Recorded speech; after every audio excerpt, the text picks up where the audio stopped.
Hi everybody and welcome back to my channel. It's Russell with Ink and Paper Blog. How are you doing today? Happy Saturday. I hope you guys are having a fantastic weekend.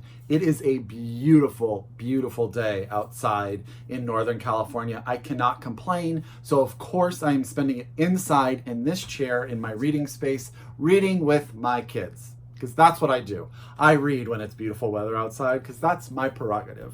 I just want to thank you guys all for the very kind comments about the new space. I'm really, really loving it. I will tell you that tomorrow Dan and I are going to try to film a bookshelf tour. I'm not sure how it works. I don't really have an idea of what it's going to look like. But we are going to try to do that tomorrow. So we will be getting something up for you guys so you can kind of see what all of this behind me actually is. So hopefully you guys are excited for that. Today is one of those videos, those quintessential videos all of us booktubers do that we love to do. It's mid-year, so let's talk about the top 10 books I've read so far in 2019. Now, this list was very difficult to whittle down to 10 books. There are a lot of amazing books out there that I wanted to put on this list, but I'm trying really hard this year to only do a top debuts video and a top 10. I want to really, really champion the debut novels that I read, that I'm excited about the work that those authors are going to do in the future. If you haven't had a chance to watch that video, please do. I really do love all 6 of the books that I talked about in that video, and I really do sit with excitement about what those authors are going to do next. This is a list of 10. 10 only, that's all I'm allowing myself this time of year, and at the end of the year, I am going to be strong. I hope I can say that again at the end of the year because there's so many great books coming out, but we're going to do it. I'm going to do it. Okay, I didn't put these in any specific order other than alphabetical order by the author's last name. And as always, get out your pen, get out your paper, get out your Goodreads. If you haven't added these to your TBR already, please, please do. Order them from your local independent bookstores or get your library to order them for you if they don't already have them. Just read them because I think all 10 of these books are absolutely amazing. We are going to start with Little Faith by Nickolas Butler. This is the story of Lyle. Lyle is an older gentleman married with a young daughter who has a son. So this is really about his relationship, not only with his daughter, his wife, and his grandson, but this book has a lot to do with his relationship with faith. In this book, his daughter gets involved with this religious group that sort of takes over her life. She becomes romantically involved with the leader of that group and sort of sets down rules that Lyle has to follow in order to have a relationship with his grandson. The religion has certain beliefs that Lyle doesn't agree with, and it causes friction between him and his daughter, and really sort of puts a damper on the relationship that he can have with his grandson. So this book is really about a grandfather and his grandson and the relationship that the grandfather wants and the importance of that relationship to his life. It is amazing. It is heartfelt. It is touching. I cried and then I was happy, and there was just so much to absolutely love about this tiny little book that just packs an emotional wallop. That is Little Faith by Nickolas Butler, and this is out now. You can get it from Echo Books. Yeah, my hard copy is out there in Lent land. I've lent it to someone, so hopefully I'll get it back. I need to do a better job of writing down who I give books to, guys. I'm not very good at it, and I don't remember. Book 2 is actually the only book that I have read this year in a series that has really left me dying for the next book. And I've read some really, really good series this year. But this is The Missing of Clairdelune by the Mirror Visitor. From the Mirror Visitor Quartet, written by Christelle Dabos, translated by Hildegard Cyril. This is out from Europa Editions. These covers are just amazing. The story of Ophelia. This is about a young woman who at the beginning of book 1 is promised in marriage to a man who does not live on the same in the same place that she does. So she goes to a place where she knows no one in an attempt to figure out what and why she has been married to this man. It has political intrigue. It has phenomenal world building, great side characters. And this book itself has such an amazing cliffhanger at the end that I'm willing to learn French if someone could teach me real quick so I could read book 3 and book 4 early, but I will patiently wait for Europa to put them out because I absolutely love these editions. So this is book 2 of the Mirror Visitor Quartet by Christelle Dabos. This is The Missing of Clairdelune. If you guys have not read book 1 and book 2, please do. They are really worth your time. If you need something just to jump into and immerse yourself in and just enjoy a great ride, I highly recommend them. The next book is the first of 2 nonfiction books to make my list, and that is Heavy, an American memoir by Kiese Laymon. This book broke me. I still think about it with tears in my eyes.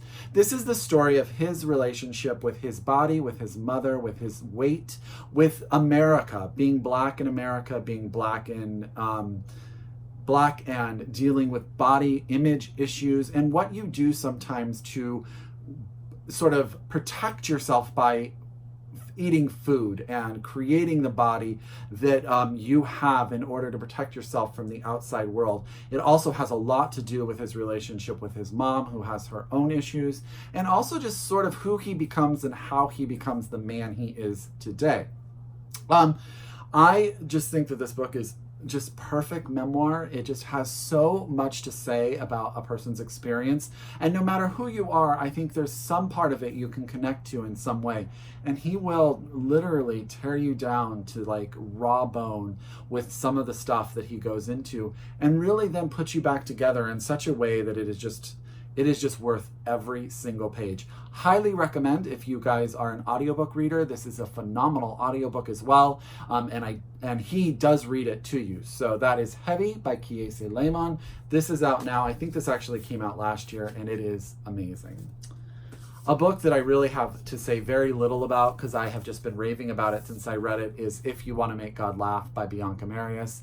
This is out on July 16th from Putnam, and this is everything you need in a book to just go away for the summer. So get this as your summer book, read it at the pool, read it in wherever you're comfortable, because she's going to take you to South Africa. She's going to introduce you to 3 amazing women whose lives all wind up intertwining in a very unique way. She's going to introduce you to a woman who is a fallen nun who left the Catholic Church after being excommunicated for an act, which you learn a lot about and will just break your heart. A young black woman who is pregnant and not by her own volition and dealing with what that entails. And then another woman who, at the very beginning of the book, is being divorced by her husband and really doesn't know who she is outside of being in relationships and being admired for her own beauty, and how all of these women connect. It also deals with the AIDS epidemic in Africa in a really heartbreaking way. It takes place around the election of Nelson Mandela as the president of South Africa, so it's also dealing with sort of that political piece. What she does brilliantly is mix all that together and make you care immensely about the people in this book. So if you want to Make God Laugh by Bianca Marais, it's out July 16th, 2019. Please pre-order this book absolutely right now, right now, right now. A book that came out last year in the UK and this year in the US is The Ghost Wall, or actually just Ghost Wall by Sarah Moss. This was longlisted for the Women's Prize for Fiction, and to me, this little 180-page book could not be more perfect. The story of a young girl whose father takes her to a college experiment where her and her father and mother and also a bunch of college students live as if they were members of the Iron Age in sort of that stage in history. This is about relationships as well. God, I like books about relationships, do I not? But this is also about how one perseveres over sort of mental and verbal abuse and how you deal with the world when you are trying to figure out how to escape the people who are holding you down. I don't think I've read anything more allegorical this year, where I just was able to step back and see how this really has something to say about so many parts of the world in which I live. I think the prose is beautiful. I think everything about this book is perfect. I know some people didn't care for it. Some people love it. I'm in the love it category. This book caused me to buy every book that Sarah Moss has written. They are all behind me. Bookshelf tour. I think she is freaking brilliant. So that is Sarah Moss, Ghostwall. This is out from the MCD. No, this is out from FSG here in America. And I know that it's also already out in the UK. And I think that cover is gorgeous. Another book that I have lent out and don't know where it is. A book that comes out in August that I've already raved about a number of times on my channel is The Memory Police by Yoko Ogawa. This is out from Pantheon Books in, again, August 2019, and it is translated from the Japanese by Stephen Schneider. The story of a young woman who lives on an island where objects disappear and are then erased from the communal memory. It is the story of the fact that her mother was a person who actually continued to remember these objects and was taken away from her earlier in her life. And now another person who is very important to her also has the ability to remember objects that have been taken away from the communal memory. The memory police are a group of people that come around to make sure that when an object is decided to no longer be part of the communal memory, that they disappear. And they also hunt down these people who can remember. This book is about who we are in relationship not only to the people we associate ourselves with, but to the objects that we hold important, and how sometimes objects in our lives define who and what we do. I thought this book was freaking brilliant, and I still think about it, and I would die to meet Yoko Ogawa because she's one of my favorite authors that I've read. I think this may be my favorite book I've read by her, and all of her books are definitely worth reading. So again, out in August from Pantheon Books, this is The Memory Police by Yoko Ogawa, translated from the Japanese by Stephen Schneider. Next book is the only book that's going to pop up from my debut authors list, and that was very tough choices, but that has to be We Cast a Shadow by Maurice Carlos Ruffin, a novel that is absolutely timely and also just universal. This is a book that I feel like could have been published 20 years ago and could be published 20 years in the future and probably would have the same type of relevance. This is a racial allegory about a man who remains nameless throughout the book, who lives in a world where racism is just in the forefront and is not sugar-coated or looked over. It is just there. He is a black man who has a son who wishes to to get enough money to perform a procedure that will allow his son to have skin that's white so that he will not have to suffer from the same racial injustices that his father does. This book is a lot about father-son dynamics. It's also about internalized racism and how the world, and I see this a lot actually, and also it happens in the gay community with internalized homophobia. It's when everything around you causes you to believe that there's something wrong with yourself, and the main character really has to delve into that and deal with it. And it is tragic and heartbreaking and real and present and everything you need in a book that's going to challenge you and make you think about the world that you live in. Absolutely. And it has one of the most beautiful covers of 2019. And that's We Cast a Shadow by Maurice Carlos Ruffin, out from One World. Please pick it up. Trust me, it is a book that you will not forget once you've finished it. Okay, 3 more books left in the list, and no one is going to be surprised to see Women Talking by Miriam Toews on this list.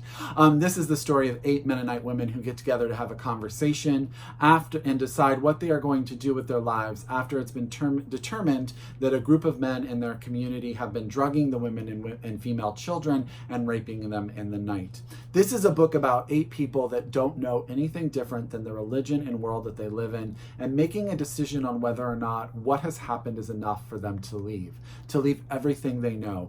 They speak the language that only their community speaks. They don't know where they are technically in the world. They don't know what language is spoken around them. The amount of courage it would take to leave their community and their faith is astronomical. The book is told as written to a young man who has returned to the community after his parents left, and he has returned after they have passed away, and he is his own sort of ostracized character, but he is also the teacher of all of the boys in the community. He teaches them English, but he is also the only one that can write, as the women are not taught to read or write. This book really deals with religious faith in a very different, interesting way, and it also just makes you feel how hard it would be to leave a community that you know nothing other than. And these women, though they interchange in their conversation, all of them have such power and reality and heartbreak and also strength that I think this book is almost perfect. And that is Women Talking by Miriam Toews. That came out, it was the first book I read of 2019. Everyone on BookTube knows I love it because I've told everybody to read it and I think it's phenomenal. So there you go, Women Talking. The second book of nonfiction has to be The Collected Schizophrenias by Esme Wang. This is a collection of essays that deals with Esme's diagnosis with, and I'm going to try as hard as I can to get the name right. Oh, I'm so bad. I apologize. I can't remember exactly the term that she uses, but it deals with her place in the world and how she deals with her diagnosis. It talks about being misdiagnosed. It talks about how she deals with when her episodes come on and how they affect her daily interactions with the world and her life. It talks about how she dealt with this in college, how college, specifically she went to Yale University, and how that university did not help her the way that she needed it to do. And then she continued at Stanford and they were able to help her the way that she needed to be helped. It also does a lot about the history of mental illness in the United States, diagnosing mental illness and sort of how they are taken care of and how they have been addressed in the past and what the future sort of looks like. At times heartbreaking, at times inspirational, at times educational. This collection of essays will do a lot for you if you have a chance to read all of them, and you absolutely should. And that is The Collected Schizophrenias by Esme Wang, and this is out now from Grey Wolf Press, and I saw her speak and read from it, and she is worth it. Please go see her.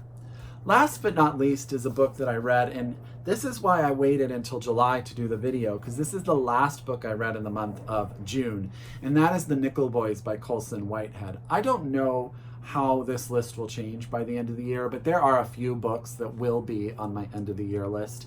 Absolutely. And The Nichol Boys by Colson Whitehead will absolutely be one of them. The story of Elwood Curtis is a young black boy in Florida who has everything that he can possibly have going for him. He is smart, he is driven, he is really, really responsible and wants to do good in the world. One day he is on his way to take his first early college class. He is walking the 7 miles when he is picked up in a car and by a man, and it turns out that that car is stolen, and he winds up going to this facility called the Nichol Academy, which is for young boys who have broken the law and need to be reformed.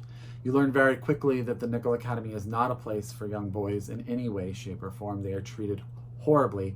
Based on a real location in Florida where this did happen, these boys are basically put into manual labor. They are at times beaten, and at times some of them die and they disappear.